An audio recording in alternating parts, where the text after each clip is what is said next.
9 en punto de la mañana de este miércoles 13 de agosto del año 2025. Y en este momento usted está viendo En Conexión por TVV Network y lo está escuchando por Éxitos 107.1 FM por HD2 aquí en la ciudad de Miami. También nos puede seguir en la plataforma Fanatis en todos los Estados Unidos, en su celular, en su tableta, su computadora, su Smart TV. Solo tiene que suscribirse al paquete VZ Play en Fanatis, VZ Play. Hoy, 13 de agosto, es el día de San Hipólito, San Ponciano Papa, Santa Redegunda de Poitiers. Felicitaciones a las Redegundas. En el calendario astrológico de Enrico Mariani tenemos para el día de hoy la luna menguando en Aries, la luna de el dios Marte, que era el dios de la guerra. Por eso es que es tan fácil pelear o discutir con esta luna, así que no caiga en provocaciones, no pise ese peine. Es la luna para tomar decisiones sobre la marcha. Es la luna, por ejemplo, para plantearse retos. Es la luna para competir. Siendo la luna de la rapidez, todo lo que ocurre con esta luna, todo lo que usted decida con esta luna va a ocurrir muy rápido, pero también va a terminar realmente con rapidez. De manera pues que tenemos luna menguante en Aries, sol en Leo para este miércoles 13 de marzo, 13 de agosto del año 2025. En lo que sería el 13 de agosto del 3114 a.C., se da comienzo a la cuenta del calendario maya, que fue creado aproximadamente en el siglo VI antes de Cristo. Siguiendo en la América precolombina, ya después de la América precolombina, el 13 de agosto de 1521, ya en el siglo XVI, los conquistadores españoles al mando de Hernán Cortés capturan al último emperador azteca, Cuauhtémoc, en la ciudad de Tenochtitlán, y aquí se marca pues el fin del imperio azteca. El 13 de agosto de 1846, en el marco de la intervención estadounidense en México, la entonces ciudad mexicana de Los Ángeles es ocupada sin resistencia por fuerzas militares de Estados Unidos al mando de John C. Fremont y Robert F. Stockton, en un importante paso en la conquista de California. Los Ángeles tenía mexicanos, ha tenido mexicanos siempre porque era una ciudad mexicana. El 13 de agosto de 1863, el general José Antonio Páez sale de Venezuela por tercera y última vez y se establece en la ciudad de Nueva York, donde va a morir en mayo de 1873. Allí él va a publicar sus memorias y aprenderá a tocar violín. El 13 de agosto de 1899 nació Alfred Hitchcock, uno de los grandes del cine de todos los tiempos. Dejó más de 50 películas filmadas. El 13 de agosto de 1961, en el marco de la Guerra Fría, el ejército de la República Democrática de Alemania comienza la construcción del Muro de Berlín. El muro cayó el 9 de noviembre de 1989, 28 años después. Y el 13 de agosto de 1995 murió el gran Mickey Mantle, uno de los grandes jugadores de béisbol de todos los tiempos. Fue jardinero central básicamente, al final ya primera base de los Yankees de Nueva York, con los que jugó 18 temporadas desde 1951 hasta 1968. 12 series mundiales, su equipo ganó 7 de ellas y tiene cualquier cantidad de números importantes, 536 jonrones, 18 de ellos en series mundiales, 2.415 hits, 1.509 impulsadas, 298 de averaje de por vida. Con una salud incómoda, decrépita, pues falleció apenas cuando tenía apenas 63 años. El programa que hemos preparado para el día de hoy lo vamos a iniciar con la periodista Sebastiana Barraez, quien maneja la fuente militar venezolana. Con ella vamos a abordar las reacciones por parte de los militares venezolanos con los señalamientos del Cartel de los Soles como una organización narcotraficante y terrorista.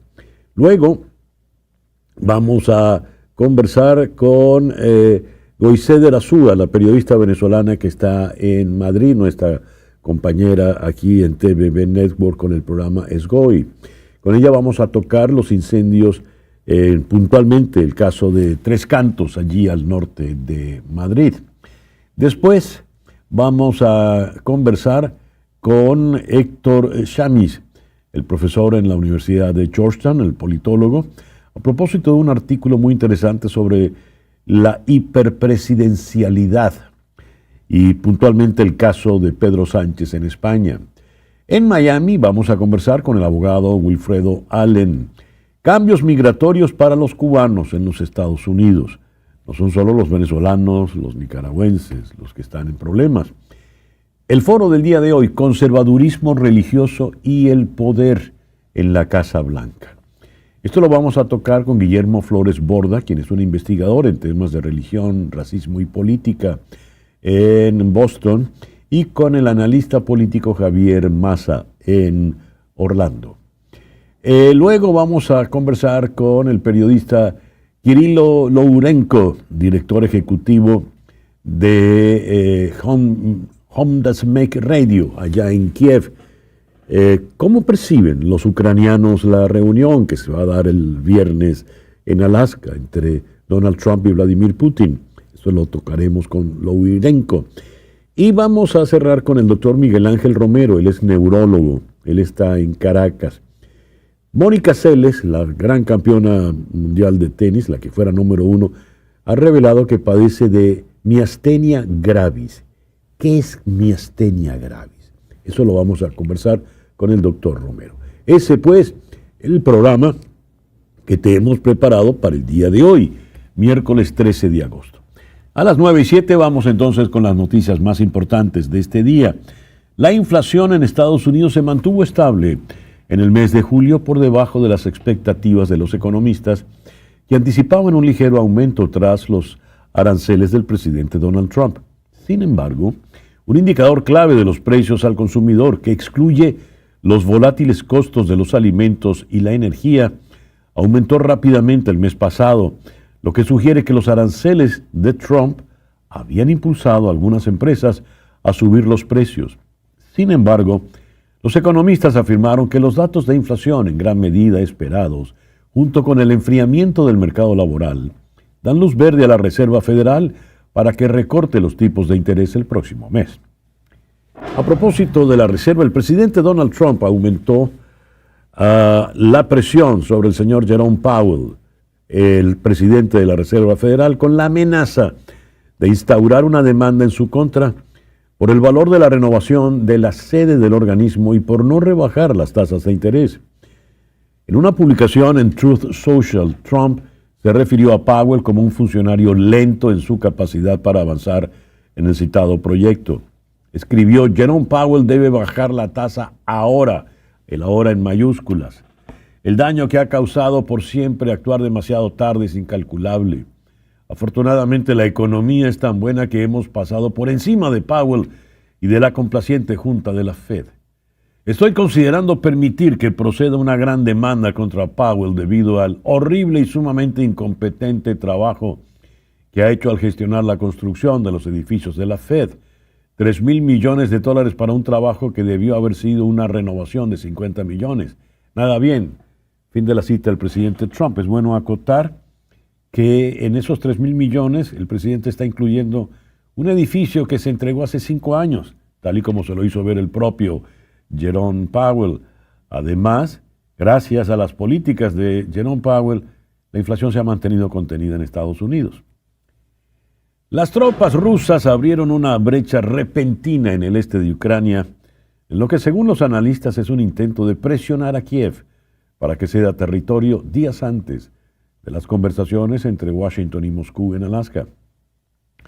El presidente ucraniano Volodymyr Zelensky declaró que Kiev no cedería la región oriental del Donbass en medio de la preocupación por cuánto podría ceder el presidente Trump ante las exigencias maximalistas de Vladimir Putin, cuando ambos se reúnan pasado mañana en Alaska. Los expertos creen que Donald Trump decidido a poner fin a la guerra, podría estar cayendo en una trampa que Putin le estaría tendiendo en suelo estadounidense. Eso se lee en The Atlantic. La cumbre podría favorecer a Putin, un maestro de la manipulación, según The New York Times. Por otra parte, Zelensky y los líderes europeos planean una llamada con Trump para el día de hoy sobre la propuesta para poner fin a la guerra. La Casa Blanca anunció que las personas sin hogar en Washington, D.C., podrían ser multadas y encarceladas a medida que el gobierno toma medidas enérgicas contra la delincuencia. Cito, el problema de las personas sin hogar ha devastado a la ciudad. Eso dijo Caroline Leavitt, la vocera de la Casa Blanca. Continuó, las personas sin hogar tendrán la opción de abandonar su campamento, ser trasladadas a un albergue para personas sin hogar, recibir servicios de salud mental o para la adicción, y si se niegan podrían ser multadas o encarceladas. Fin de la cita. Leavitt afirmó que el gobierno planea aplicar las leyes vigentes en Washington que han sido completamente ignoradas. Leavitt citó el Código 22-1307 del Distrito de Columbia y la Regulación Municipal 24-100 del Distrito de Columbia, que otorgan al Departamento de Policía Metropolitana la autoridad para tomar medidas contra las personas sin hogar y los campamentos en la capital. El grupo de naciones BRICS se ha consolidado en una alianza más estrecha ante las amenazas arancelarias de Washington, a pesar de que el presidente Trump argumentó a principios de este año que el BRICS está muerto. El presidente brasileño Luis Ignacio Lula da Silva mantuvo una conversación telefónica con el líder chino Xi Jinping, durante la cual se comprometieron a defender el multilateralismo frente a las amenazas de Washington y acordaron aumentar el comercio bilateral. Mientras tanto, Vladimir Putin mantuvo conversaciones por separado con sus homólogos del BRICS para informarles sobre sus planes para la reunión del viernes con Trump en Alaska. El grupo también se ha expandido recientemente, incorporando a más de una docena de países en el último año.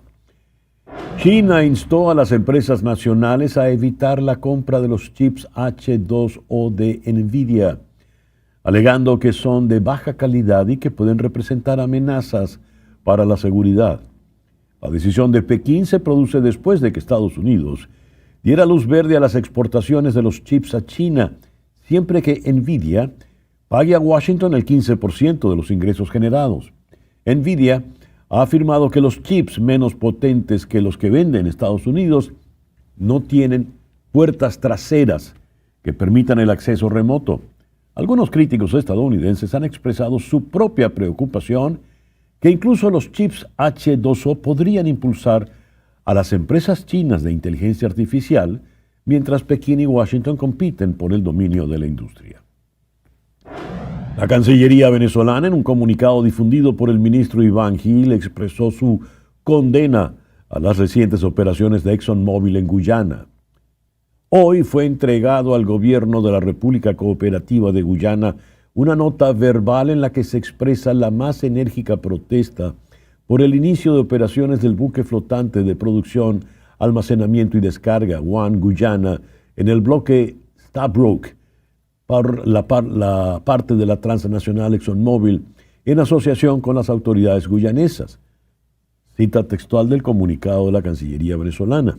Hace pocos días, ExxonMobil, junto a sus socios Chevron, ahora propietaria de GES, y la china CNOOC, anticiparon en 4 meses el inicio de operaciones del nuevo buque One Guyana, con capacidad para producir 250,000 barriles por día de petróleo. El consorcio se propone alcanzar 1.7 millones de barriles de petróleo diario para el 2030. Guyana además autorizó la exploración de otros bloques, incluso en aguas frente al estado venezolano de Delta Macuro. Así, la producción total de Guyana en el Atlántico ya alcanza los 900,000 barriles diarios, muy cerca de Venezuela, que tiene más de 100 años de historia petrolera. En las aguas en disputa, Guyana ya ha certificado reservas por 11,000 millones de barriles, comparadas con los 303,000 millones que ostenta Venezuela en todo su territorio. Siguiendo con Venezuela, el número 2 del chavismo, Diosdado Cabello, acudió a la plenaria de la Asamblea Nacional para exponer lo que ha asegurado son planes de violencia orquestados por la oposición que lidera María Corina Machado y explicar por qué la administración de Nicolás Maduro no tiene vínculos con el narcotráfico, como afirma Estados Unidos. Cabello indicó que 13 personas están detenidas en los últimos días, de 15 identificadas en una trama conspirativa en la que involucró a políticos, adversarios y sectores empresariales que financian las operaciones. Cito: los vamos a encontrar donde se metan. No hay manera que se escondan. Este es el juego en el que nos quiere meter esta asesina criminal, refiriéndose a la señora Machado. Simonovic Iván planificó esto en Estados Unidos y tengo dudas de que allá nadie sepa nada. Simonovic le prometió a María Corina Machado ¿qué va a pasar? Lo que va a pasar es que los vamos a joder. Eso es lo que va a pasar. Eso dijo, mientras la mayoría del chavismo en la Asamblea Nacional le aplaudía. Elon Musk anunció que emprendería acciones legales contra Apple y OpenAI tras acusar al fabricante del iPhone de favorecer a las empresas de inteligencia artificial frente a sus rivales, incluyendo su xAI. Musk afirmó que Apple impidió que cualquier aplicación de inteligencia artificial, salvo ChatGPT de OpenAI, alcanzara los primeros puestos de la App Store, lo que según él constituye una clara violación antimonopolio. La amenaza también refleja la larga disputa de Musk con Sam Altman, con quien cofundó OpenAI antes de separarse por desacuerdos sobre cómo debería gestionarse la empresa de inteligencia artificial. Altman rechazó las recientes acusaciones de Musk. OpenAI se centrará en crear excelentes productos. Eso publicó en la red social X de Elon Musk. Y a las 9:17 vamos con nuestro editorial del día de hoy. El señor Maduro, a quien citábamos en las noticias, dijo ayer: hay personas detenidas y judicializadas. Trabajamos en silencio, sin hacer bulla. Solo mostramos resultados y eso es gracias a estas personas que me acompañan. Estoy leyendo en efecto Cucuyo. Cabello, al decir las personas que le acompañan, señaló a funcionarios militares y policiales que se ubicaron al lado de la tribuna de oradores. ¿Quiénes son las personas que le acompañan? En un párrafo más arriba leo: le acompañaban los viceministros militares de Relaciones Interiores, Justicia y Paz, y entre los militares, Alexander Granco, por la Dirección Nacional de Contrainteligencia Militar, la DGCI. Es bueno acotar que Alexander Granco es el esbirro mayor. Se le ha acusado de llevar él personalmente asesinatos, dirigir personalmente torturas. Es el esbirro, el jefe de las torturas en Venezuela, quien se para al lado del señor Diosdado Cabello y a quien Diosdado Cabello señala, pues, como han escuchado, con no poco orgullo. Él dijo que estas personas detenidas tienen un plan desestabilizador que llevan adelante Iván Simonovic y María Corina Machado. Cabello alertó que se hicieron incautaciones en Maturín, estado Monagas. Él viajó a Maturín y allí encontraron supuestas pruebas, bombas de lo que vendría. Lo cierto es que la dictadura venezolana incrementa de manera exponencial sus niveles represivos, apresando a las personas, torturándolas. Y ya están deteniendo incluso a personas que eran del chavismo, como fue el caso de Marta Lía Grajales recientemente. Esto cuando se les señala de ser narcotraficantes terroristas por Estados Unidos. Algunos piensan que todas estas acciones, de lado y lado, nos están acercando a una suerte de final, a una suerte de abismo. Veremos. Por lo pronto, El señor Cabello le ha dicho a Simonovic, pero sobre todo a María Corina Machado, nos vamos a joder. Si se ve obligado a hablar en esos términos, ¿será que él ya es el que está jodido? Son las 9:20 de la mañana, hacemos una pequeña pausa y ya regresamos con nuestra primera entrevista del día de hoy. 9:24 de la mañana, hora del este, en los Estados Unidos. Hacemos ahora contacto con Sebastiana Barraez. Sebastiana, muy buenos días, muchas gracias por atendernos. Buenos días, César Miguel. Un saludo para ti y la audiencia. Sebastiana, el señor Cabello va a la Asamblea Nacional a denunciar un plan subversivo en Maturín y se hace acompañar por los viceministros, todos ellos militares, y destaca la presencia nada menos que de Granco Artiaga, el esbirro, el torturador. ¿Qué sabes de ese supuesto plan que ha develado Cabello y por qué la presencia de Granco exhibiéndolo abiertamente allí en la Asamblea Nacional?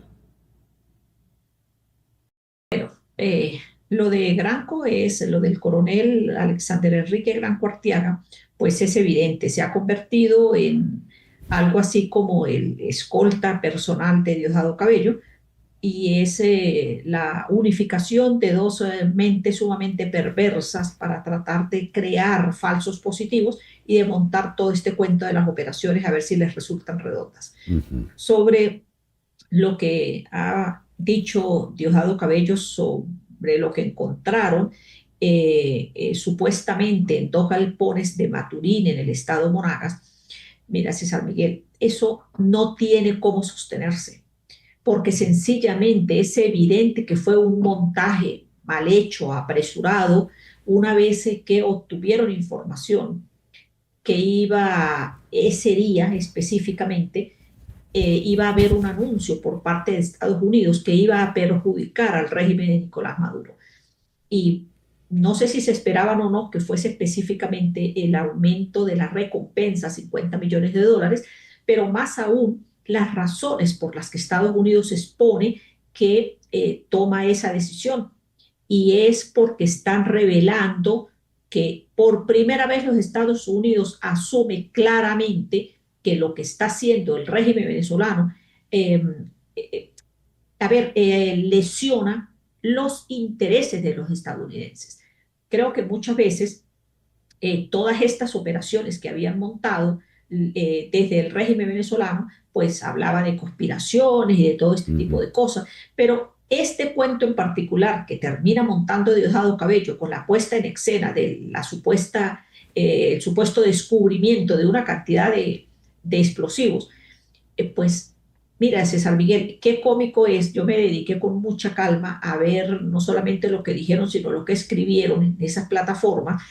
Y resulta que empezaron anunciando o anuncian que encontraron una serie de materiales para la creación de explosivos.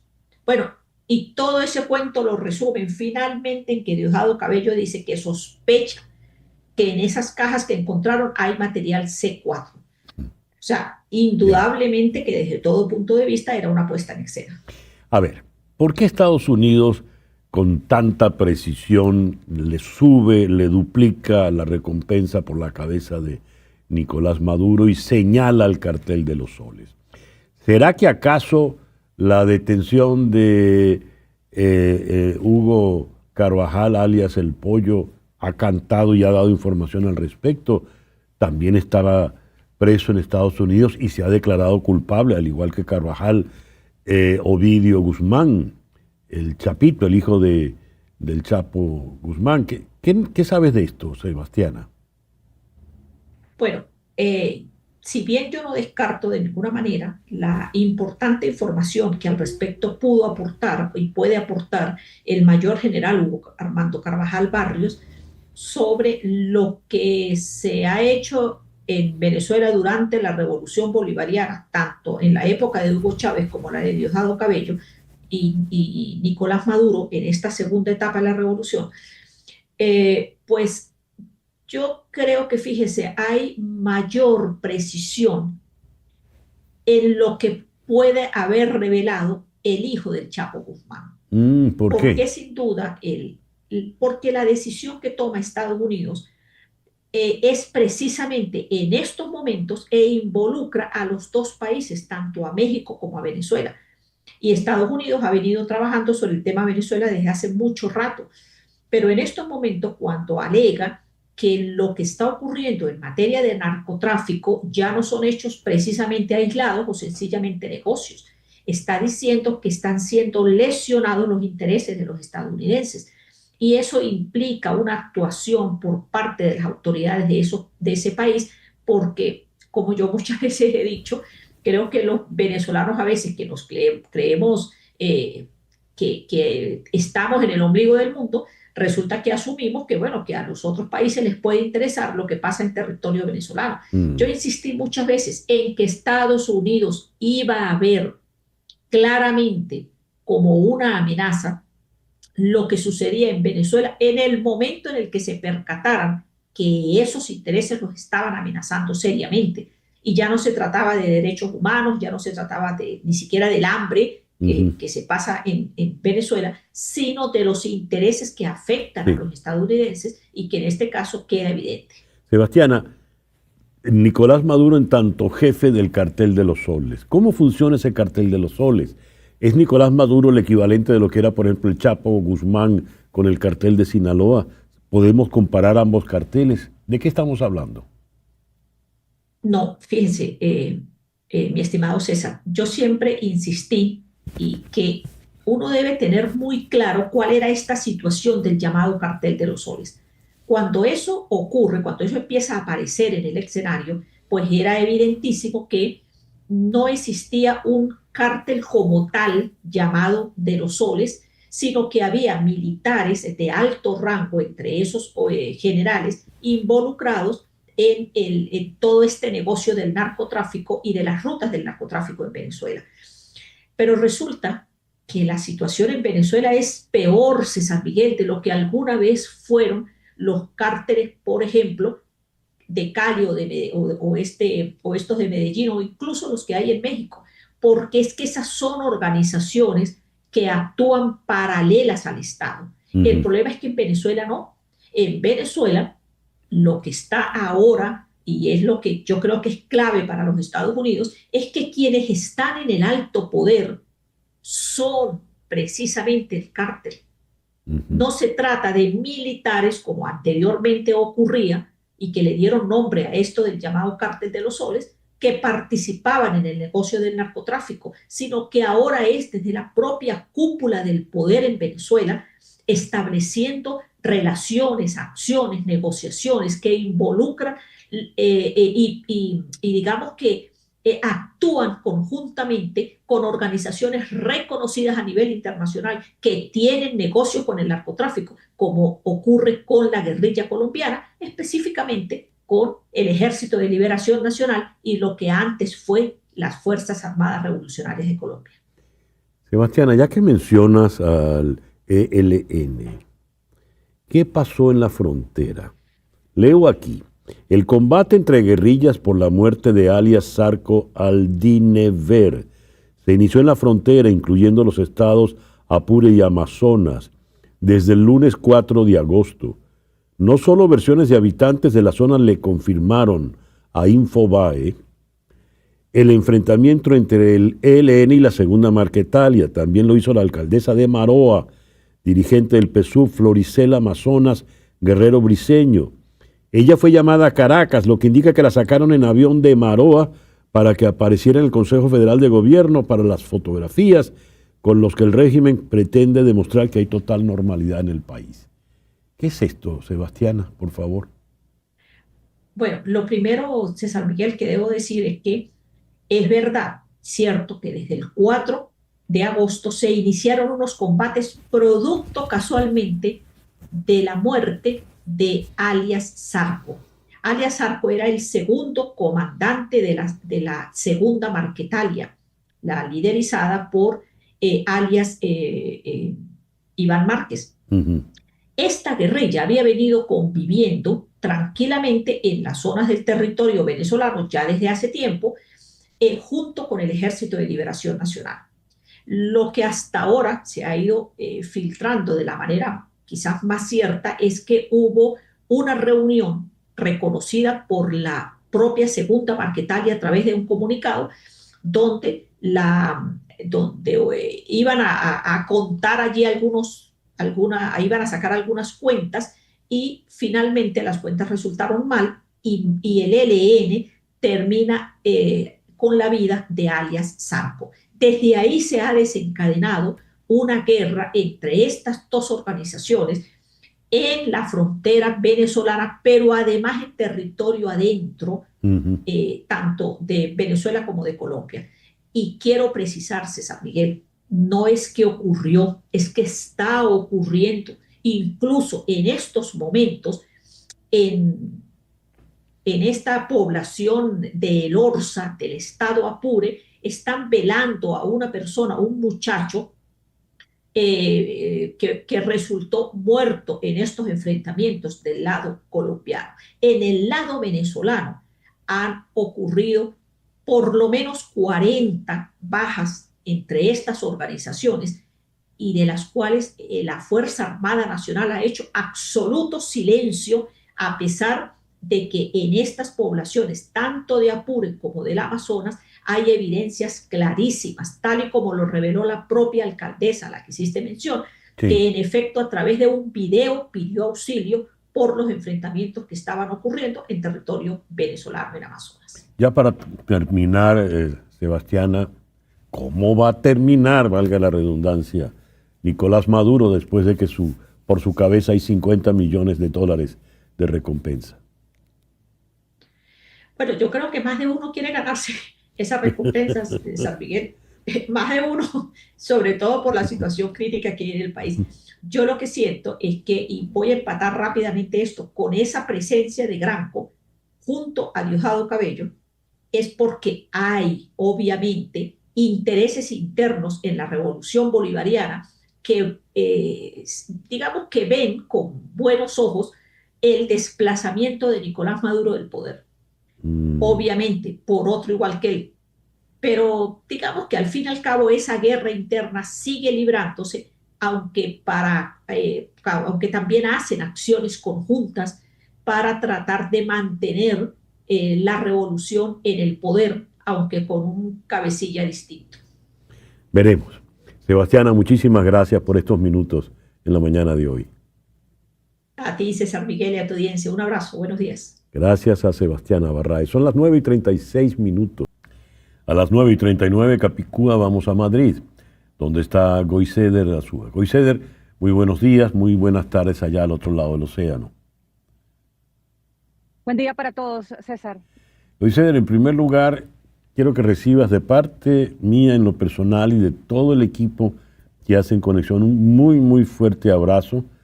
Tú vives en la zona afectada y sé que has pasado pues un riesgo, un susto inmenso, así que nos complace saber que estás bastante bien. Recibe ese abrazo muy, muy cálido de parte nuestra. Muchísimas gracias, lo recibo. Goiseder, ¿qué pasó? Bueno, les cuento que todo ha sido muy rápido. El lunes 11 de agosto, en medio de una ola de calor en toda España y también con ya varios incendios activos durante varios días de norte a sur en España, en Galicia, en Castilla y León, que es una provincia ya más hacia el norte, noreste de España, también en Castilla-La Mancha, al centro, en Andalucía, en Cádiz, se estaban registrando incendios. Y aquí en la localidad de Tres Cantos, 5 kilómetros de la Puerta del Sol, para que tengan una idea, pues es una zona en donde hay mucha vegetación, se llama Tres Cantos, y específicamente una zona que se llama Soto de Viñuelas, donde estoy en este punto. Pues empezó un incendio como a las 8 de la noche, todavía era de día por el horario de verano, y bueno, con el viento se produjo una tormenta seca, lo que llaman unas ráfagas muy grandes, el calor que azotaba ese día y también la caída de un rayo parece que avivó todo lo que sucedió durante la noche y la madrugada ya del martes 12 de agosto. La situación se complicó porque, bueno, más de 6 kilómetros de recorridos en 40 minutos, eh, arrasó una gran extensión de vegetación, de bosque, y bueno, llegó muy cerca de las viviendas de esta localidad, lo que ha dejado este panorama desolador. Voy a mover un poco la cámara. Este camino conduce a unas viviendas, están a pocos metros de aquí, que es donde yo vivo. Y bueno, prácticamente no es que solo sea un milagro, sino también el gran trabajo de héroes como los bomberos, que cuando mandaron a desalojar a todos los vecinos a eso de las 10 de la noche, pues no supimos nada hasta las 12 de mediodía, que cuando se dio la orden de ya se podían acceder a las viviendas con todavía focos de riesgos. De hecho, hace unos minutos el alcalde de Tres Cantos, Jesús Moreno, del Partido Popular, pues comunicó que ya estaba controlado todo porque seguían algunos focos. Como digo, bueno, ven, hay viento, el clima está bastante pesado, seguimos en medio de esta ola de calor, deseosos obviamente a ver si cae algo de lluvia para aplacar todo esto, pero sí es verdad que aquí se produjo una muerte de las dos que se están registrando hasta el momento en España. Hay una decena de personas que están en la unidad de cuidados intensivos por quemaduras, y este hombre que ven allí, Mircea Espiridón, ha sido la primera víctima. Él trabajaba justo en una hípica aquí subiendo por esta loma, es que todo queda muy cerca, y bueno, intentó salvar a una treintena de caballos, al dueño de la hípica, y lamentablemente su cuerpo sufrió un 95-98% de quemaduras y no sobrevivió. Igualmente los caballos, los animales, el rebaño. Y bueno, la situación, como digo, es desoladora. Algunas casas también cercanas sufrieron muchísimos daños, con la fortuna de que no hubo más saldos lamentables en víctimas humanas. Y bueno, queda la recuperación, queda también el agradecimiento a todos los cuerpos, policías, Guardia Civil, por el extenso trabajo. De hecho, les confieso que en la noche justo una unidad de bomberos durmió prácticamente fuera de nuestra urbanización. Los bomberos se durmieron en el suelo porque es parte de los mecanismos y los protocolos para esperar y estar pendientes de cualquier foco que se mantenga o que se mantuviese activo durante la noche. Entonces, bueno, estas son las imágenes y la situación en España. Como digo, en toda la prensa, el mapa es España arde en fuego. César. Coincide, lo que nos has narrado es escalofriante, sin lugar a dudas. Dramático el caso del señor Espiridón, su muerte, la de los caballos que trató de salvar, todos los animales. Mi pregunta, habida cuenta que las circunstancias que dieron pie para el incendio están presentes, ¿qué dicen los bomberos? ¿Se corren riesgos todavía de que vuelva el fuego? Bueno, está el riesgo porque dicen que se mezclan tres factores. Primero, las temperaturas mayores a 30 grados, 38 grados. También las ráfagas de viento que están entre los 30 o 50 kilómetros por hora. Y también están, bueno, esos efectos naturales que se mezclan, ¿no? También está el factor humano. Lamentablemente se han detenido ya a un par de personas que pudiesen haber ocasionado algunos incendios, no este de Tres Cantos, porque a este de Madrid parece que la causa fue un rayo. Sin embargo, por ejemplo, en Orense, en Galicia, ya se está investigando a una mujer que pudo haber ocasionado un par de incendios. También en la zona de León, a un voluntario que pudo haber causado un incendio. Entonces, también está el factor humano. Lamentablemente, gente fuera de sí que busca ocasionar estas tragedias. Entonces, bueno, está esa situación. Sin embargo, como digo, están las alertas. Este es un momento en donde prácticamente la gente desaparece por el verano, porque es la semana clave del 15 de agosto, que es Día Nacional, el Día de la Virgen. Y bueno, mucha gente también se ha encontrado fuera de sus hogares muy preocupadas por la situación. Loiseder, de nuevo, pues el abrazo, el alivio porque no pudiste salir tú con tu familia, tus niños, con bien de todo esto. Y bueno, cuídate mucho. Qué susto. Pues sí, no, y gracias a ustedes, César. Al final, mira, todo esto es parte de la vida, lo material, como decimos, se recupera. Evidentemente, sí hay un riesgo, el hecho de tener esos segundos de despedirse del hogar, pero bueno, estamos bien, que es lo más importante, y aquí seguimos reportando. Así es, no queda otra. Loiseder, muchas gracias. Feliz día para todos. Muchas gracias. Loiseder Azúa, nuestra magnífica compañera aquí en TVV Network desde Tres Cantos, en la periferia madrileña. 9:47 de la mañana, una pequeña pausa y ya regresamos en conexión.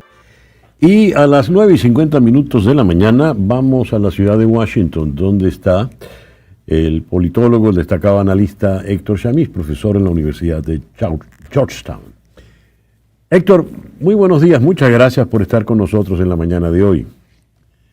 Al contrario, gracias a vos, César. Un gusto verte. Has escrito un artículo por demás interesante sobre el hiperpresidencialismo.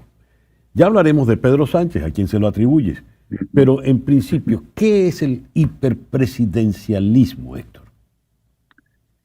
Bueno, es una versión distorsionada y patológica, si se quiere, de la institución presidencial, que tiene ciertos rasgos potencialmente, eh, digamos, dictatoriales, potencialmente despóticos, que cuando los límites naturales se erosionan y se deterioran, al ejercicio del poder presidencial se transforma en lo que se ha llamado en el debate hiperpresidencialismo. Es una forma de tiranía, pongámoslo en claro, ¿no? Es cuando el presidente actúa sin ningún tipo de consideración a los límites institucionales del ejercicio del poder. Esto atenta evidentemente contra el sano ejercicio democrático, ¿verdad? En tiempos donde a la democracia le están tirando piedras prácticamente desde todos los flancos. ¿Por qué ocurre esto, Héctor? Bueno, ocurre por un sinnúmero de motivos, pero ocurre porque el presidencialismo no es una buena idea. También hay un debate histórico sobre la tensión y la rivalidad, si se quiere, entre un sistema presidencial y el sistema parlamentario, y cómo el sistema presidencial es proclive a no poder resolver sus crisis institucionales dentro del sistema y ha generado rupturas, sino es que ha generado presidentes transformados en hiperpresidentes, sin límites de tiempo, con reelección indefinida, con avasallamiento del Poder Judicial y de los medios, y que se transforma poco a poco en un despotismo. Y lo estamos viendo en muchos sistemas presidenciales, de hecho, en las Américas y también en Europa. Sí. Ahora, fíjate, Héctor, haces alusión, ya yendo puntualmente al caso del señor Pedro Sánchez. Voy a leerte. Él dice, en su debilidad en España y su creciente incomodidad en Europa, Sánchez se tomó un respiro en Chile para proclamar las bondades de la democracia junto al autodefinido progresismo de América Latina. Allí, adviertes, nadie habló de corrupción. Y no hubo tampoco reflexión alguna sobre Cuba, Nicaragua y Venezuela, que ya no constituyen una amenaza a la democracia, escribes, pues sus dictaduras la han destruido y no se trata de dictaduras de extrema derecha. Por cierto, ¿qué logró Sánchez con eso?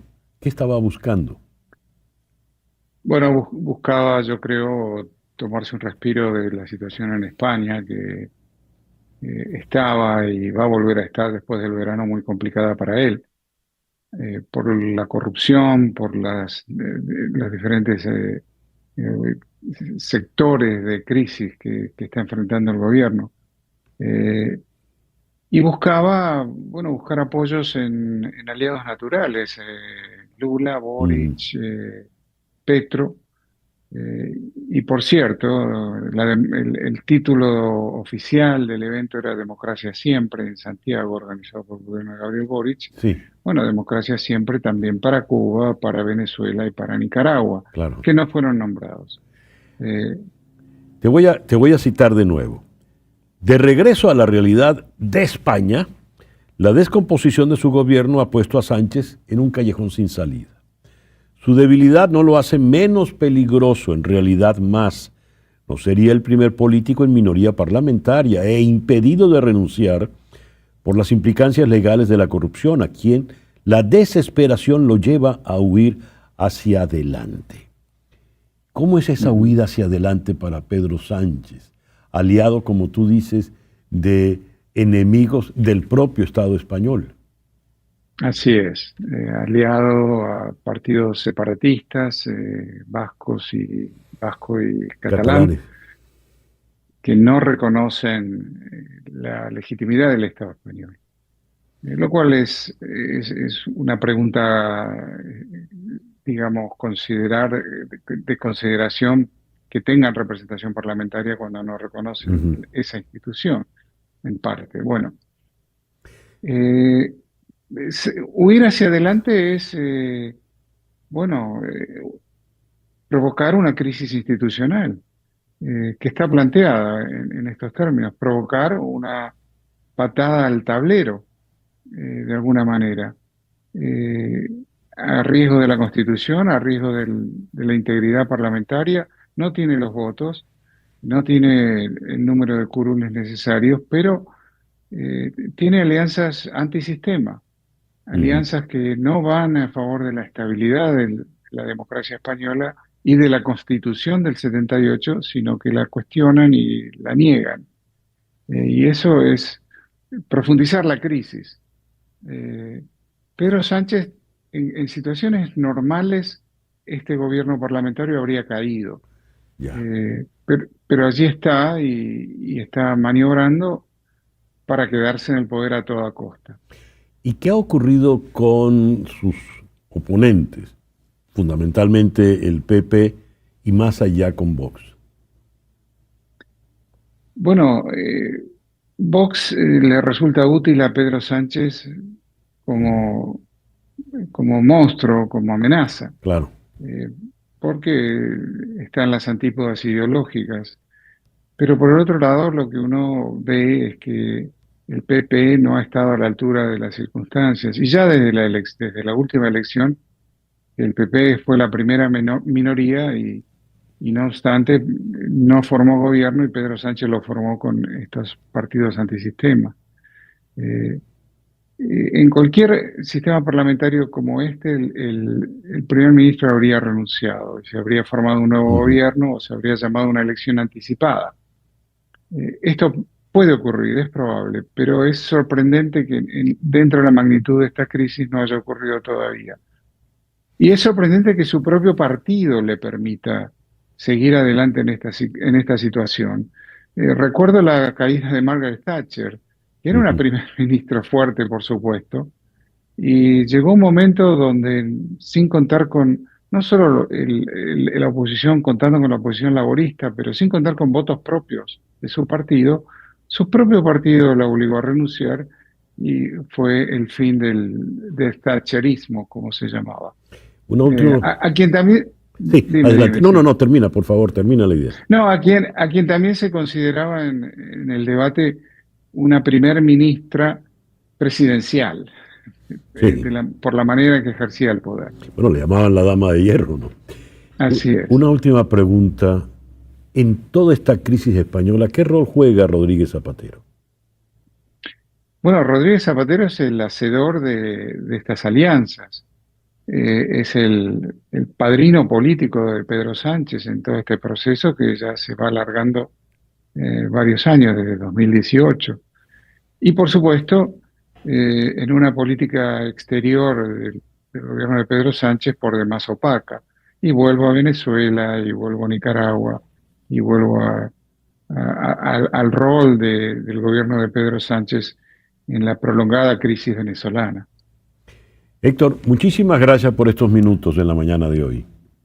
Gracias a vos, César. Siempre un gusto conversar contigo. Muchas gracias. Héctor Chamis es profesor en la Universidad de Georgetown, allá en la ciudad de Washington.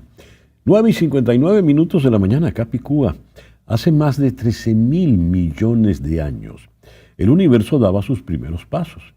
Y ahora, desde el desierto de Atacama, en Chile, un conjunto de antenas gigantes llamado ALMA acaba de abrir una ventana a ese pasado remoto. El proyecto Cristal ha observado 39 galaxias que nacieron apenas 1.000 millones de años después del Big Bang. Gracias a la sensibilidad de ALMA, los astrónomos han visto lo que antes era invisible: gas frío, cúmulos gigantes de estrellas, discos en formación, los planos arquitectónicos de las primeras ciudades cósmicas.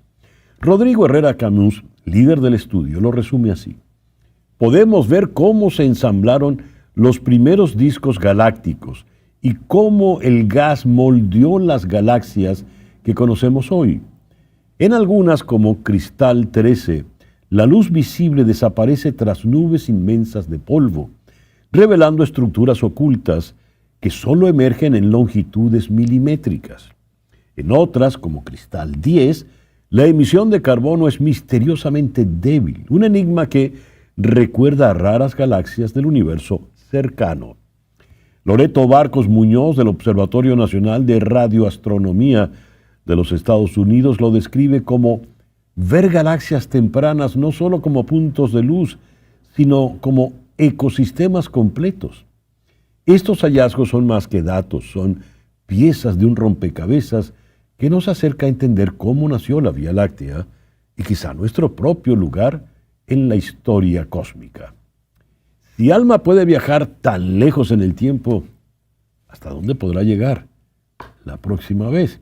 Y mientras ALMA llega allí a donde va a llegar, les tengo un detalle maravilloso. Helo aquí. El pequeño de Tequemoch, crujiente por fuera, derretido y calientito por dentro. Recuerda pedirlo a tequemoch.com. Online, tequemoch.com. Reparten, envían a todos los 50 estados de los Estados Unidos. Y ahora, a las 10:01 de la mañana, Capicúa otra vez, saludamos al abogado Wilfredo Allen. Wilfredo, muy buenos días, muchísimas gracias por atendernos en la mañana de hoy. Cambios migratorios para los cubanos en los Estados Unidos. ¿Qué es lo que ocurre, Wilfredo, con los que tienen la 1220A? Bueno, mira, primero, en realidad, los cubanos siguen siendo bendecidos en los Estados Unidos como migrantes. Cualquier cubano que entra legalmente a los Estados Unidos, inspeccionado y admitido, al año del día obtiene su residencia por el ajuste cubano, que es una ley preferencial para los cubanos que comenzó en 1966 y todavía está vigente. Ahora, la pelea grande ahora es con casi 700.000 cubanos que han entrado desde el 2017 y que le dieron una 220A. La 220A está en pelea en las Cortes Federales porque es una admisión, una inspección y admisión, pero todavía no se considera como el parol que garantiza la residencia. Aunque mira, la esquizofrenia que hay con UCIs en este país, en las últimas 2 semanas me han aprobado residencia de 2 cubanos con 220A y sin corte. Así que en este momento sigue siendo una pelea. No es la primera vez, a veces nos olvidamos, que no es la primera vez que los cubanos han tenido un problema legalizándose en los Estados Unidos, aunque tengamos una ley preferencial. De 1961 a 1983, todo cubano que entró por la frontera de México o que entró por balsa a los Estados Unidos no calificaron para el ajuste cubano. Se legalizaron la gran mayoría y muchos con órdenes finales de deportación porque habían perdido asilo político. Se legalizaron por la amnistía del presidente Reagan, que otorgó residencia a aquellas personas que habían entrado ilegal a los Estados Unidos antes de 1983.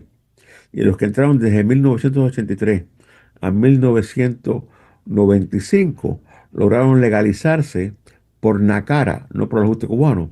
Así que si tú miras la historia de los cubanos en los Estados Unidos, sí, tenemos una ley preferencial, la ley de ajuste cubano, pero en la historia de la inmigración cubana a los Estados Unidos, no todos los cubanos en esas emigraciones lograron legalizarse bajo esa ley y lograron legalizarse en el pasado por una amnistía general en 83 y en la cara en el 97. Así que si lo miramos todo bien, tuvimos una edad de oro del 97 al 2017, a donde casi cualquier cubano que entraba de Ya. cualquier forma se legalizaba. Ahora, me llamó la atención esa expresión que dijiste, Wilfredo, de la esquizofrenia que ahora hay. ¿Cuál es esa esquizofrenia y por qué? Porque mira, yo llevo más de 40 y pico de años como abogado en los Estados Unidos. Te diría que los últimos 25 o 30, específicamente con inmigración. Yo podía, casi hasta hace 7 8 años, predecir lo que iba a pasar con cada caso, predecir lo que iba a demorar un permiso de trabajo, una residencia, una ciudadanía. En los últimos 6 7 años no he podido hacerlo. ¿Por qué? Primero, desde el COVID, UCIS está sobrecargado con Mm, aplicaciones. Tienen pocos empleados. El sistema no funciona con la regularidad que hacía antes. Entonces, ¿qué ocurre? Que tú tienes una familia que entra por frontera a la misma vez. Papá y mamá los separan del hijo mayor de edad y al hijo mayor de edad le dan un parol, a papá y mamá le dan una 220A. Esposa y esposo entran juntos a la misma vez, los separan, a la esposa le dan un parol, al marido una 220A. Esquizofrenia. No es razón para darle algo diferente a cada miembro de la familia. Aplicas para tu residencia. Tienes una familia que aplicaron juntos a la misma vez. Le llega la residencia a los 3 meses al padre y al hijo mayor. Un año después le llega a la madre y los dos hijos menores. 220A, supuestamente, es una batalla todavía para la residencia. Pero yo he tenido casos recién, 220A, sin corte. Uno que se demoró casi 2 años, pero me lo aprobaron hace 2 semanas. Otro que lleva casi esperando también casi 2 años, casi 3 años, me lo aprobaron esta semana. Entonces, ¿qué es lo que pasa? Que es muy difícil predecir lo que va a pasar con casos similares que se envían a la misma vez. No tienen razón para hacerlo. sí. Vas a una corte y en esa corte te desmienten los casos y te detienen a los clientes. Vas a la otra corte y es diferente. No hay consistencia donde tú puedes predecir lo que va a ocurrir en casos similares en el mismo lugar. ¿Y eso por qué está ocurriendo? ¿Es desorden administrativo? ¿Es que los jueces no se ponen de acuerdo? ¿Qué está ocurriendo? Bueno, mira, empezamos con los oficiales de UCIS. Yo creo que están sobrecargados con trabajo Mm, y no siempre actúan con la consistencia que lo hacían en el pasado. Las cortes están sobrecargadas. Yo tengo casos que me han programado para juicios finales en el 2029 y el 2030. Yo no voy a estar Dios. ejerciendo en esa época, yo tengo 74 años. Eh, Tengo casos que me han programado 3 años en el futuro. Yo estuve en la corte en febrero y pedí la primera corte disponible para un juicio muy fuerte que tengo de un asilo venezolano, a donde ya le gané el asilo a la hermana de un cliente. El juez, que es un muy buen juez, me dijo que la primera fecha que él tenía disponible era en marzo del 2026. Así que casi un año después, estoy en una cola esperando que se abra un caso más temprano para ver si me pueden avanzar el caso. Pero cuando tú ves que te están programando un caso que tú pides la primera fecha disponible y te ponen para el 2026, te das cuenta que las cortes están sobrecargadas. No solamente en Miami, pero en Texas, en California, en Luisiana, en Georgia. Yo tengo una corte de detención que pedí una fecha rápida y la primera fecha que tenían, esto fue a final de junio, perdón, a final de julio. La primera fecha que tenían disponible para este caso fue en septiembre. Yo, Una persona en detención, tengo que esperar casi 3 meses para tener un juicio solamente por el número de personas que están en detención. Entonces, sí, el sistema está sobrecargado de, de clientes. Hemos Ya. tenido casi 3 millones y pico de personas que han entrado en los últimos 5 años y muchos están en la Corte de Migración. Y esta administración ha eliminado casi 30 jueces que votaron, no han reemplazado a los jueces suficientes, ahí le hace falta más jueces, más fiscales, es un sistema y más trabajadores de UCIS. Mm. Yo espero que ahora que las tarifas subieron, empiecen a dar mejor servicio. Ojalá. Wilfredo, muchas gracias por estos minutos en el programa de hoy. Gracias a ustedes, tengan un buen día. Gracias, igual. Wilfredo Allen es abogado de inmigración aquí en Miami. 10:09 de la mañana, una pequeña pausa y ya regresamos con nuestro foro de hoy. Son las 10:15 de la mañana. En los primeros 6 meses de este segundo mandato, el presidente Donald Trump ha desplegado una batería de políticas destinadas a fortalecer su apoyo entre los cristianos conservadores, un segmento crucial de su base electoral, según analistas de PBS NewsHour y Associated Press. Estamos trayendo nuevamente la religión a nuestro país. Eso dijo Donald Trump en un evento del Día Nacional de Oración. Ese va a ser nuestro foro del día de hoy. Conservadurismo religioso y poder en la Casa Blanca. En Boston vamos a contar con Guillermo Flores Borda, quien es investigador en temas de religión, racismo y política, y en Orlando el analista político y consultor Javier Maza. Javier, Guillermo, muy buenos días. Muchísimas gracias por estar con nosotros en la mañana de hoy. Encantado, César Miguel. Mi primera pregunta se la voy a dedicar a Guillermo, que es el que está más lejos en la geografía. Guillermo, ¿qué representa ese apoyo religioso extremo, conservador, básicamente evangélico, para el presidente Donald Trump? Bueno, es una base bien importante, ¿no? De hecho, algo que hemos visto es que en la primera elección en que Donald Trump postuló y ganó, obtuvo más o menos 79-80% de lo que llamamos white evangelicals. Y luego de ese gobierno y luego del gobierno de Biden, ese apoyo se ha incrementado en probablemente 1 o 2 puntos, ¿no? Aunque algunos analistas estimaban de que probablemente iba a caer debido a ciertas políticas de Trump, en realidad se mantuvo y subió, ¿no? Entonces, de hecho, o sea, el hecho de que se hayan establecido una serie de políticas públicas, decisiones políticas que puedan ser vistas como religiosas o religioso-conservadoras realmente, eh, o sea, sí le está generando un apoyo y que ha podido mantener incluso durante el tiempo en que él no fue presidente, ¿no?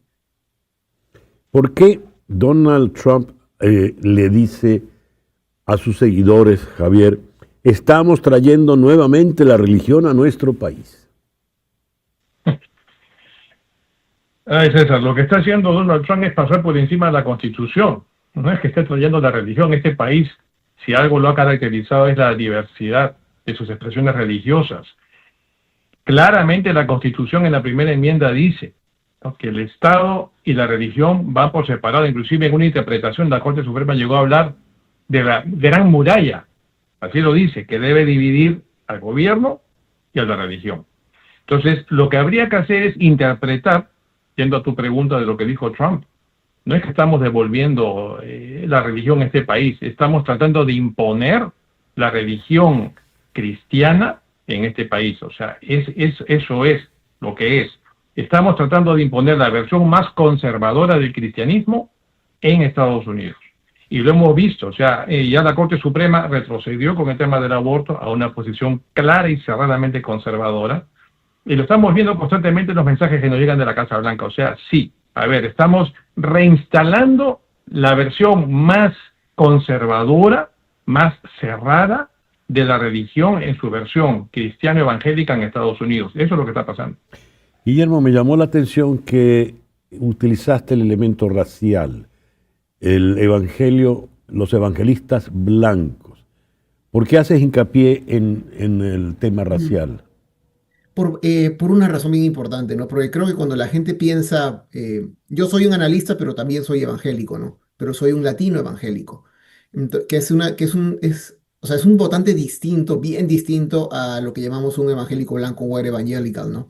De hecho, para el latino evangélico, como para la mayoría de latinos, un tema central es la economía, pero un tema también central y dependiendo del ciclo electoral, suele ser la migración, ¿no? De hecho, el tema de migración es discutido abiertamente, incluso políticas públicas o políticos en sí, en las iglesias. Entonces, yo hago esa diferenciación porque además, o sea, hay scholarship, academia que muestra que, por ejemplo, ahora está de moda hablar del nacionalismo cristiano, ¿no? Que ya es una rama de la academia que tiene más o menos unos 10 años y que básicamente implica que un sector de estadounidenses que son cristianos, ¿no? Mayoría protestante, en su mayoría protestante, quisieran establecer en Estados Unidos una nación, entre comillas, cristiana, ¿no? Pero, pero desde en realidad lo que implican es una visión bien conservadora, ¿no? De la sociedad en términos culturales basada en discurso religioso.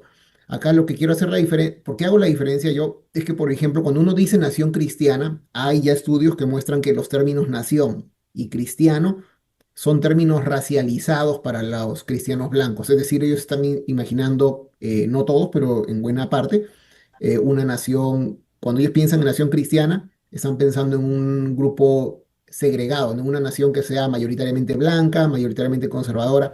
Pero, por ejemplo, para el latino y para el afro, eh, los términos nación y cristiana no son términos racializados. Entonces ellos cuando piensan en nación cristiana, por ejemplo, si tú les preguntaras, esa es la insinuación que estoy haciendo ahora, muestra que en realidad ellos están pensando en cuando si les preguntas tú a un latino, ¿tú quisieras que haya una nación cristiana? Muchos probablemente te van a decir que sí, pero te van a decir que sí por razones bien distintas, ¿no? Porque están imaginando un mundo en que hay justicia social, hay redistribución, hay acceso a programas sociales, voy a ser tratado bien como migrante, ¿no? O sea, es una visión totalmente distinta. Es por eso que hago la distinción. A ver, Javier, ayúdanos a entender algo que parece un poco confuso. Un gran líder, vanguardia de los derechos civiles de esta nación fue Martin Luther King. Martin Luther King era un reverendo, un pastor evangélico, evidentemente de raza negra. ¿De qué manera este reverendo, este pastor que hizo política, se diferencia de lo que está ocurriendo hoy por hoy? Y traigo a colación algo que me llamó mucho la atención, un pastor Wilson que con la venia de la Casa Blanca instaura una iglesia evangélica en Washington. Ellos son oriundos de Ohio. En Washington a esa iglesia pertenece el secretario de Defensa Pete Hegseth, que son todos blancos, barbados, y por ejemplo, en sus máximas religiosas la mujer ha de someterse a la voluntad del hombre. ¿Qué está ocurriendo? ¿Podrías ayudarnos a entender esto? ¿Cuántas horas tenemos, César Miguel? Unos pocos minutos. Interesante tu pregunta, vamos a tratar de ser concisos. Martin Luther King nos transmitió un mensaje de reconciliación. Sumemos, juntémonos, vamos a unirnos en una misma perspectiva. El mensaje que estamos recibiendo hoy es: separemos, discriminemos, estos sí, estos no, los blancos sí, lo que es marrón o negro no. O sea, estamos viviendo definitivamente tiempos de confrontación. Luther King en todo momento, vean ustedes el discurso, maravilloso discurso de Have a Dream, ¿no? Que es todo un caso de estudio para los consultores políticos. Es sumemos. El día que podamos ver a blancos y negros juntos mirando hacia una misma nación y hacia un mismo horizonte. O sea, el mensaje es una belleza, pero transmitía también el espíritu de King de unir, y vean lo que pasó finalmente con Martin Luther King. Ahora, yo soy católico, soy cristiano, pero no soy fanático. O sea, no promuevo el aborto, pero no señalo con el dedo a la mujer que recurre al aborto, porque por alguna razón lo está haciendo. Esa es la diferencia entre el extremismo y el ser simplemente cristiano. Y el gran problema finalmente es que al final cada cual decide si cree o no cree, y si cree de qué manera cree, y si quieres tener una religión o no tenerla, es decisión de cada individuo. Eso no es debate. El debate es, amigos, cuando esta visión religiosa conservadora se convierte en política de Estado, ahí entramos en terreno minado, y eso es lo que está pasando acá precisamente. O sea, vean los ejemplos. en este momento, que una mujer se somete a un aborto es un crimen, entre comillas, se convierte en un crimen, y el médico que le ayuda se convierte en un criminal que puede no solamente perder su licencia, sino terminar en la cárcel. Los derechos de las minorías que tienen diferente conducta sexual están cada vez más disminuidos. O sea, todo eso está en la agenda del cristianismo conservador, que tiene el mayor vocero en la Casa Blanca en este momento, en Donald Trump. Ese es el problema. Entonces, cuando las libertades individuales que defiende nuestra Constitución chocan frontalmente con esta visión cerrada, conservadora, cucufata, absolutamente distante de la libertad de cada persona. Ese es el problema, y contra eso tenemos que estar muy, muy alertas, porque en esa dirección vamos. Guillermo, me gustaría tu opinión sobre lo que acaba de decir el doctor Maza, por favor. O sea, yo estoy bastante de acuerdo con lo que dice el doctor Maza, ¿no? Porque de hecho, no, cuando el presidente actualmente menciona el hecho de la necesidad de establecer políticas que incluso sacaron una orden ejecutiva, ni bien comenzó su gobierno, que era to fight against anti-Christian bias, no se refiere realmente a un bias contra el cristianismo en sí, ¿no? Sino en realidad lo que quieren reinstituir el sector que hoy día lo apoya dentro del mundo evangélico, es básicamente una visión conservadora, ultraconservadora, cultural, ¿no? Que está basada en discurso religioso, que no es religión realmente, ¿no? Sino que simplemente está argumentada desde ideas, pensamientos y discursos religiosos. Entonces, creo que como él dice, y dice bien, o sea, lo que nosotros tenemos que estar atentos es a la forma en que la fe se weaponiza, ¿no? O se utiliza o el discurso religioso en sí, ¿no? Se puede utilizar para avanzar ciertas políticas que no necesariamente van a avanzar las libertades de todos, ¿no? Sobre todo en nuestro caso, ¿no? Porque, o sea, somos como latinos, sí nos vemos afectados por una serie de políticas que están basadas en un argumento nacionalista cristiano hoy, ¿no? Hay algo que me llama la atención, y esto puede venir con el tema racial que había incorporado el amigo Flores Borda. Te lo planteo a ti, Javier. Los obispos católicos en Estados Unidos, sobre todo en las ciudades de fuerte presencia de inmigración hispana, latina, están defendiendo a los inmigrantes frente a las redadas de ICE. De hecho, hubo aquí en Florida toda un escándalo hasta que el obispo por fin pudo oficiar en las afueras del Alligator Alcatraz.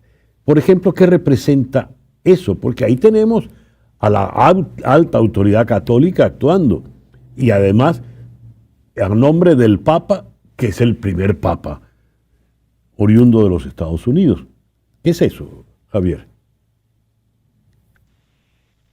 Lo que estamos viviendo en Estados Unidos, César, es simplemente cada vez más restricciones a las libertades individuales, cada vez más temor de expresarnos. En los medios de comunicación, en muchos ya hay una especie de autocensura, de no decir lo que pueda irritar al inquilino, al residente temporal, porque solamente dura 4 años la presidencia, felizmente, en la Casa Blanca hoy, y la iglesia va quedando como un foro de expresión único, donde todavía podemos recurrir para la defensa de nuestros derechos, porque ya ni siquiera las cortes están fallando. Es decir, que en este momento, por ejemplo, se arresta a indocumentados que están yendo a la corte a ponerse a derecho, y que los arresten en ese momento es una atrocidad. Lo que está pasando en Alligator Alcatraz, eso es prácticamente un campo de concentración que emula la época de la persecución nazi contra los judíos. Y nos va quedando casi como el último reducto de expresión y de clamor de la defensa a nuestras libertades, la Iglesia. Y en ese rol, definitivamente, los obispos y los sacerdotes, especialmente los católicos, que han sido históricamente contestatarios y no han tenido empacho en enfrentarse a gobiernos una y otra vez, incluso a costa de sus vidas en las peores épocas, es lo que nos queda. O sea, yo rescato eso, pero también es preocupante que nos vaya quedando como único foro de expresión el ámbito religioso para poder expresarnos y recurrir como un grito de libertad ante un gobierno que cada vez avasalla más los derechos de las personas. Como te confesaste evangélico, Guillermo, dentro el catolicismo tiene tendencias, ¿verdad? Es una religión inmensa, pero el catolicismo tiene una autoridad, tiene un papa, y bajo el papa hay unos obispos que imparten pues unas normas. En la fe evangélica, ¿cómo funciona esto? Porque hay un abismo, evidentemente, entre el pastor Wilson y lo que podía representar en su momento Martin Luther King. Hay un abismo entre ese pastor Wilson y los evangélicos latinos. ¿Cómo funciona eso realmente, puertas adentro de la fe evangélica? En realidad, o sea, aquí en Estados Unidos, o sea, y casi en el mundo, o sea, tú tienes como que cuatro grupos de protestantes, ¿no? Los mainline protestant, tienes los evangélicos, pentecostales y neopentecostales, ¿no? Pero para hacerlos, o sea, en realidad, y ahí cada grupo, debajo de ellos hay varias denominaciones y cada denominación tiene sus propias creencias, ¿no? No tenemos claramente un papa, pero sí las denominaciones, cuando son denominaciones serias, tienen ciertos parámetros teológicos y de práctica, ¿no? Y sobre todo en Estados Unidos particularmente, tienen posiciones respecto de políticas públicas, ¿no? Y como tú dices, o sea, hay un abismo, ¿no? Entre probablemente un sector y otro sector, pero lo que yo quisiera enfatizar es en el hecho de que probablemente hoy día la diferencia más grande dentro de la comunidad evangélica es una diferencia racial, ¿no? Mm. Que quizás en sectores afros, en sectores latinos, hay una posición mucho más anti las medidas que está tomando el gobierno y quizás en un sector más blanco una posición más favorable hacia lo que está haciendo el gobierno, ¿no? Pero justamente son por las visiones de cristianismo, de nación cristiana que tienen ambos grupos, ¿no? Pero por lo que acaba de decir Guillermo, me temo que es más entonces un problema racial y no un problema de fe cristiana. Es que, o sea, o sea, ¿cómo explicar? Por ejemplo, Martin Luther King no es el primero que inicia con esas ideas, ¿no? De hecho, tenemos toda la información que tenemos sobre él, muestra que él tenía la mayoría de sus discursos citan discursos posteriores o anteriores, digo, de personas que también eran líderes afroamericanos de su propia doctrina, ¿no? Bautistas, ¿no? O protestantes. Lo mismo pasa en la comunidad evangélica, ¿no? Latina. O sea, lo que digo es, o sea, tú puedes ver una tendencia y puedes ver una suerte de, digamos, conjunto de ideas y doctrinas, ¿no? Pero sí está bastante determinado por el tipo de grupo social del que provienes y también del grupo racial del que provienes, al menos en Estados Unidos, ¿no? El tiempo se nos ha acabado, así que Javier, te voy a dejar en el día de hoy la palabra conclusiva, por favor. Yo me eduqué en colegio religioso, César, Guillermo. Me eduqué en colegio religioso y me acuerdo que al empezar cada jornada escolar rezábamos, ¿no? Me sorprendió un poco cuando mis hijos, cuando eran pequeños, ahora ya están grandecitos, iban a la escuela pública, acá en la Florida, y simplemente pues, se cantaba el himno, qué sé yo, el juramento a la bandera, pero no había pues ninguna expresión religiosa. Yo creo que ninguno de estos dos caminos debería ser el correcto. Ni el de obligar a nuestros niños en las escuelas públicas a rezar, no obligarlos, pero tampoco prohibir que lo hagan aquellos que lo quieran hacer. El camino sería, y esto es un simbolismo, si tú quieres, para cerrar esta conversación que hemos tenido, Guillermo y César, que tengamos un minuto cada mañana al empezar la jornada escolar en todos los colegios, en todas las escuelas, donde los niños que quieran rezar, porque en su casa les han enseñado eso, no en la escuela, porque en su casa les han inculcado una fe, tengan un minuto para rezar. Y aquellos que no, pues tengan un minuto para meditar o en todo caso pensar cómo van a pasar el resto del día. Eso es tolerancia, eso es amplitud, eso no es imposición. Lamentablemente el camino por el que vamos es el de la imposición. Javier, Guillermo, muchas gracias por acompañarnos en la mañana de hoy. Encantado. Guillermo Flores Borda es estudioso de los temas religiosos y raciales. Nos habló desde Boston y Javier Mazza es un analista y consultor político, nos habló desde Orlando. El reloj indica 10:34 de la mañana, una pequeña pausa y al regreso vamos a Kiev. ¿Cómo ven los ucranianos la cumbre que se dará pasado mañana en Alaska? Ya regresamos en Conexión. Y a las 10:38 vamos a la ciudad de Kiev, la capital de Ucrania. Allí está Kirilo Loukurenko. Él es el director ejecutivo de Hromadsk Radio. Good morning, Kirilo. Thank you very much for being with us today. Good morning. It's a pleasure to see you again. Yes, it's been a long time, Kirilo. Here I read, this is from the an institute, it's called the Kiev International Institute of Sociology. They made a survey late July, early August.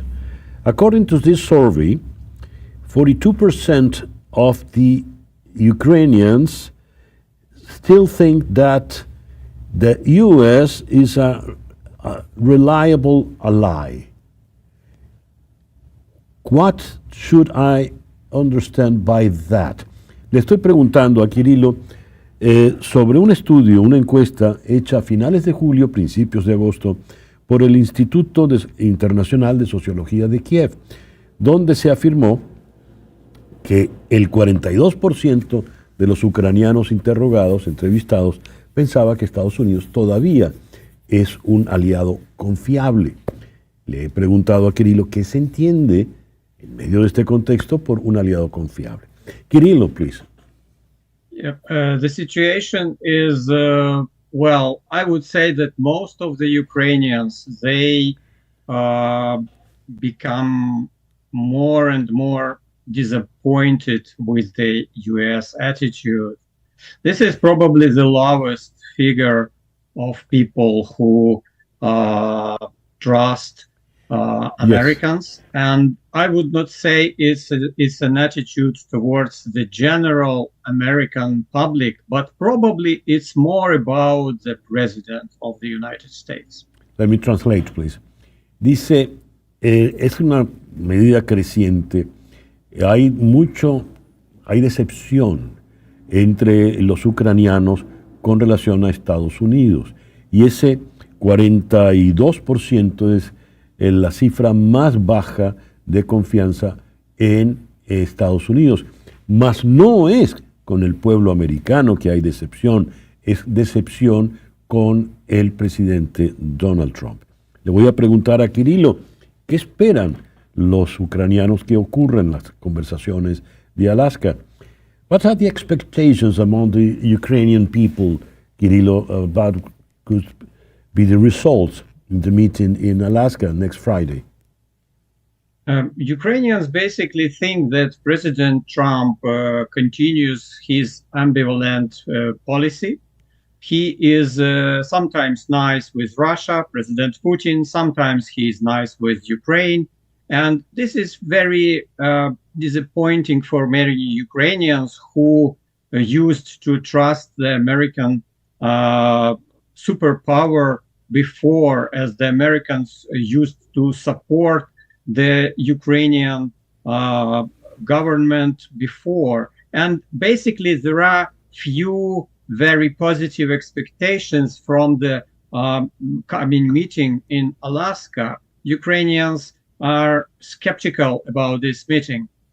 Dice, a los ucranianos no les gusta ese tono un tanto ambiguo que ha manejado el presidente Trump. Unas veces es muy condescendiente y prorruso y otras veces muestra simpatías hacia Ucrania. Para los ucranianos hay decepción.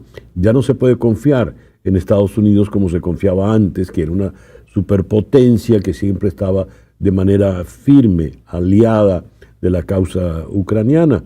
De manera tal, concluye Kirilo, que son muy escépticos sobre lo que pueda ocurrir en las conversaciones de Alaska. Todo parece indicar, el señor Putin va a pedir quedarse con los territorios que ha ocupado. Y si el señor Trump le da la buena pro, ¿qué puede ocurrir? Kirilo, maybe Mr. Putin will say, I'm going to keep the territories that I have occupied already during the war. What could happen if Mr. Trump says, okay, you can keep it? What would be the reaction in Ukraine? Well, Ukraine is very tired of war. The war is very difficult and many people have died. So Ukrainians basically are inclined to have some kind of peace. But probably you are not grasping the the current Russian position. Putin, he says that basically he wants more Ukrainian territories. His initial offer is that he wants to get more Ukrainian territories. He is not satisfied with the current situation. Dice Kirilo, los ucranianos están cansados de la guerra. Los ucranianos lo que quieren es la paz. Eso es lo que quieren. El detalle está en que el señor Putin no está conforme con lo que él tiene. El señor Putin quiere incluso más territorios de lo que él ha logrado.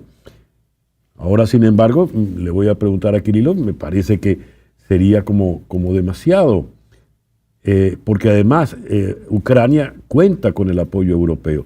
But if Mr. Putin wants to go ahead, I mean, more territories than what he has already occupied, what could happen? Because, for instance, in Europe, because Europe is with the Ukrainian side at this time, what could happen, Kirilo?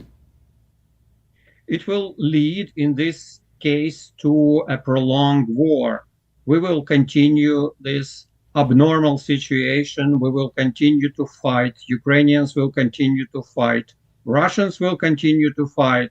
This is very unproductive war with Russian army, Russian military advancing very small territories, but they continue their advancement, but it's very, very slow. It will take them many, many years to get more Ukrainian territories. I mean more significant chunk of Ukrainian territories. This is a war forever. Si eso ocurre, si Putin no se tranza y pide más territorios, dice Kirilo, esto va a ser una guerra eterna, porque los ucranianos seguirán combatiendo a los rusos. Esta es una guerra improductiva. Esta es una guerra donde en efecto avanza el ejército ruso, pero avanza muy poco territorialmente, avanza con muchísima lentitud, de manera tal de que será una guerra eterna. Como última pregunta, ¿qué espera de la conversación que pueda tener Zelensky con los líderes europeos y Donald Trump en el día de hoy? As my last question, Kirilo, what are your expectations with the telephone call that will have President Zelensky with the European leaders, with Mr. Donald Trump? All Ukrainians are very much interested in this conversation later today. We really are looking forward to see what it will give us. But on the other hand, I would want to stress that Ukrainians really trust, and Ukrainians really believe in their armed forces. So their most potent ally is the Ukrainian armed forces at the moment. Dice Kirilo, todos los ucranianos están pendientes, muy alertas de lo que pueda ocurrir al final de la jornada de hoy en esa conversación del presidente Zelensky con los líderes europeos y Donald Trump. Pero al final, el único aliado real que tiene el pueblo ucraniano son sus fuerzas armadas. Los ucranianos confían plenamente en sus fuerzas armadas. Kirilo, thank you very much for being with us today. Thank you very much. Kirilo Lukurenko es el director ejecutivo de Hromadske Radio. Él nos habló desde la ciudad de Kiev. El reloj indica 10:48 de la mañana. En un restaurante de Beijing, los camareros no pestañean. Y no pestañean porque no tienen párpados. Caminan con precisión milimétrica, llevan bandejas sin derramar una gota y si les sonríes, quizá te devuelvan un gesto programado. Aquí los robots no son la atracción, son el personal de servicio. Estamos en el corazón de E-Town, en Beijing, donde acaba de abrir sus puertas el primer Robot Mall del mundo. 4 pisos dedicados a la venta y exhibición de robots, como si fueran autos de lujo. Más de 50 marcas chinas, entre ellas Uptech y Unitree, muestran modelos que van desde asistentes domésticos asequibles hasta sofisticados humanoides valorados en millones. En sus pasillos puedes encontrar desde un Einstein mecánico que enseña física hasta robots bailarines, futbolistas y baristas. Todo en un espacio que combina tienda, centro de experiencias y escaparate de innovación. El proyecto llega respaldado por una poderosa apuesta del gobierno chino, 20.000 millones de dólares en subsidios y un fondo previsto de 1 billón de yuanes para la robótica y la inteligencia artificial. Y su inauguración coincide con la Conferencia Mundial de Robots y los Juegos Mundiales de Robots Humanoides en Beijing. El Robot Mall no es solo un escaparate tecnológico, es una señal clara. El mañana empieza ya y se vende sin pestañear también. Bien, vamos ahora a Caracas para conversar con el doctor Miguel Ángel Romero. Él es neurólogo especialista en trastornos cognitivos. Miguel Ángel, muy buenos días. Muchísimas gracias por atendernos de nuevo acá en el programa. Buenos días, César. Mucho gusto. Siempre a la orden. Miguel Ángel, la gran tenista Mónica Seles, quien fue número 1 del mundo en su momento, tiene actualmente 51 años y confesó hace ya 2 o 3 años que padece de miastenia gravis. ¿Qué es la miastenia gravis, Miguel Ángel? Bien, la miastenia gravis es una enfermedad que catalogamos dentro del espectro de las enfermedades de la placa neuromuscular. ¿Okay? La placa neuromuscular es básicamente el sitio de unión entre la neurona y el músculo. Bien, es el lugar donde la conexión entre la neurona va a terminar produciendo una contractura muscular. Bien, esto se hace en esta unión, en esta placa neuromuscular, habitualmente con un neurotransmisor que se llama acetilcolina. Esa acetilcolina se libera desde la neurona, pasa por lo que se llama una hendidura, un espacio sináptico, y se une a un receptor específico de la acetilcolina en el músculo. Y esto producirá eventualmente una serie de reacciones que terminarán produciendo una contractura muscular. Bien, en el caso específico de la miastenia gravis, es una enfermedad autoinmune donde existen unos anticuerpos que bloquean este receptor. Por lo tanto, la acetilcolina no logra producir esta contractura muscular de forma efectiva. Y esto va produciendo en el paciente básicamente debilidad. Esta debilidad es habitualmente fluctuante, va mejorando con el descanso y empeorando con la actividad física del día.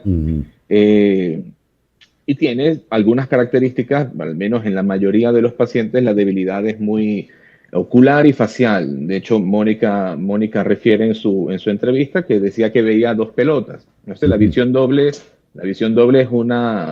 es uno de los síntomas más propios y más típicos de la miastenia gravis.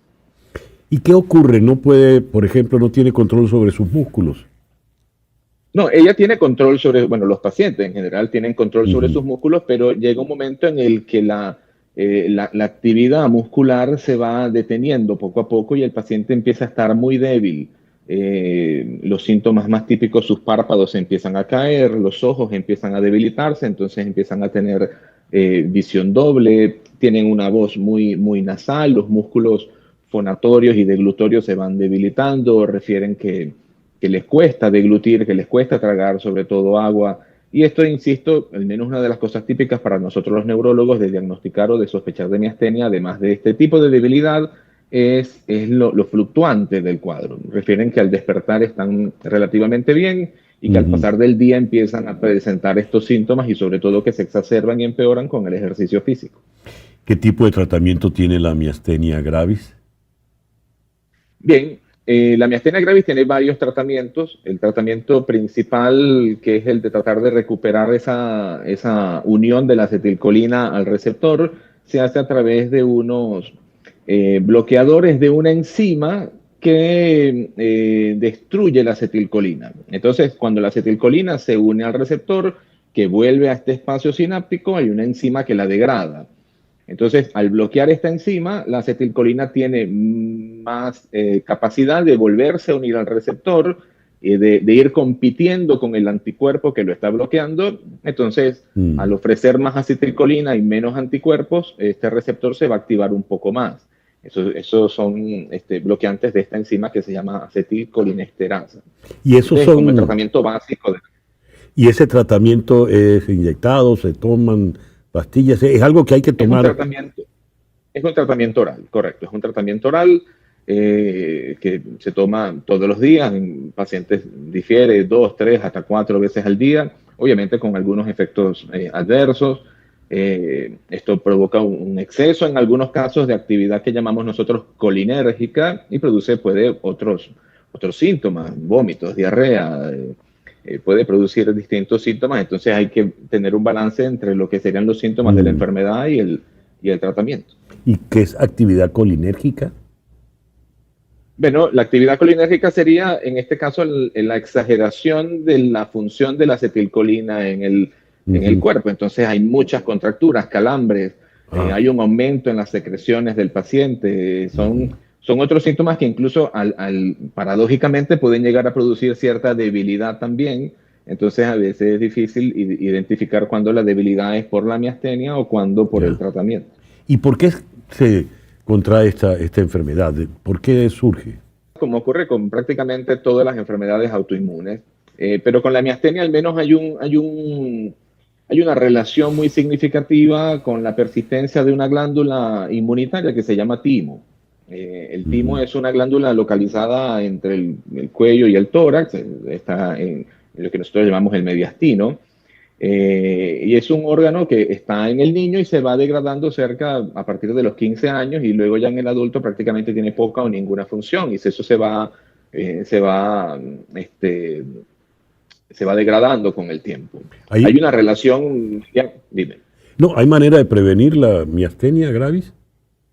No, realmente no hay una manera de prevenir esta enfermedad. Es cuestión de acudir al médico, y particularmente, bueno, si es al neurólogo, mucho mejor cuando haya un proceso de debilidad, y sobre todo de debilidad progresiva y fluctuante, y de poder obtener un diagnóstico lo más precoz posible. Estimar el tratamiento, que dentro del tratamiento también te quería comentar que ya está el tratamiento, lo que sería un tratamiento inmunomodulador o inmunosupresor. O sea, disminuir la producción de estos anticuerpos en la medida de lo posible para evitar las crisis miasténicas. Al final, la miastenia gravis, si bien es una enfermedad para la mayoría de las pacientes, y sobre todo para Mónica, por lo que he visto, tratable, en pacientes donde la actividad autoinmune es tan severa y tan intensa, puede llegar a bloquear los músculos respiratorios, los músculos de deglución. Los pacientes se pueden ahogar con el tratamiento, y al tener mucha dificultad en músculos ventilatorios pueden tener falla ventilatoria. Claro, con el tema de la deglución, ¿debe haber alguna dieta especial o no? Sí, habitualmente se va estimando inicialmente más que el tipo de dieta, la consistencia, pero la mayoría de los pacientes con el tratamiento adecuado pueden llevar una vida significativamente normal. Quizás lo que más podemos evitar en el paciente es el ejercicio físico extenuante, ya que eso exigiría más al músculo miasténico y produciría una debilidad, sobre todo cuando quieras respirar con más, más requerimiento, te va a costar un poco más. Claro, imagínate una superatleta como Mónica Seles. Bueno. Miguel Ángel, Grand Slam, ¿no? Sí. Miguel Ángel, muchas gracias por estos minutos en el programa de hoy. Siempre a la orden, César Miguel. Muchas gracias, de verdad. Gracias a ti. El doctor Miguel Ángel Romero es un destacado neurólogo allá en Caracas.